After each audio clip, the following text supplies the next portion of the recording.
you always had this sort of this drive of like no matter what it takes. And it's so interesting to me now, coming so much like 10 years further of all of that. I wonder what your perspective on all of that stuff then is now.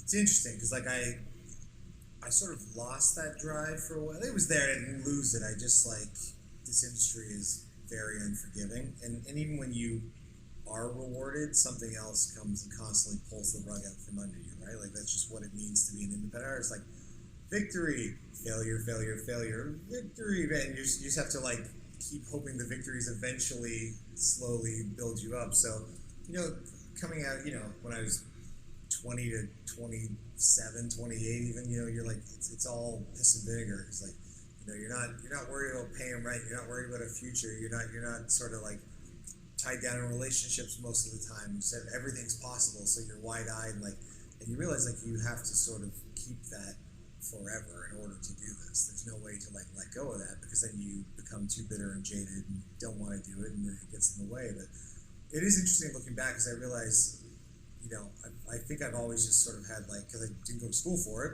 other than like general Amherst marketing class and like, right. You know, but it's just I've always sort of been able to identify like button pusher would be the polite word, shit disturber would be the more accurate term. Like I learned to not really care what people think, and be willing to like do the marketing where you're like poking the bear and go like, oh, what's going to get everybody up in arms? And at the end of the day, it's like you're just doing like a polite thing.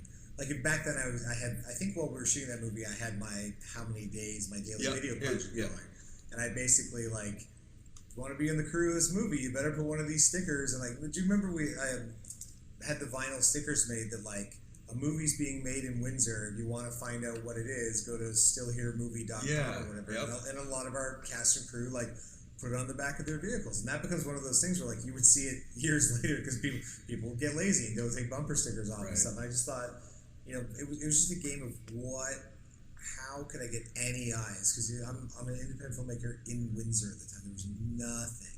It's not like I had a Hollywood agent and a manager and a studio doing marketing. It was just a game of trying to think in things that were affordable or free. How do you get the word out there? You know, but I was surrounded by musicians that were trying to hustle.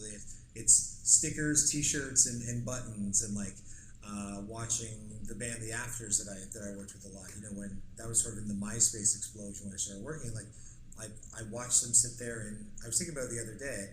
They would sit and individually, if they're, okay, we're going to Phoenix, let's call up all the people on MySpace that we have in Phoenix and send copy paste this personal message to each person, like, our concert's coming up this weekend, hope to see you there. I just finished, sorry Windsor, I just finished doing this to everybody that I know on Facebook. Movie premiere, please come out and support. Here's the link to tickets, here's why it's important for you to support independent art. And you just kind of have to do it.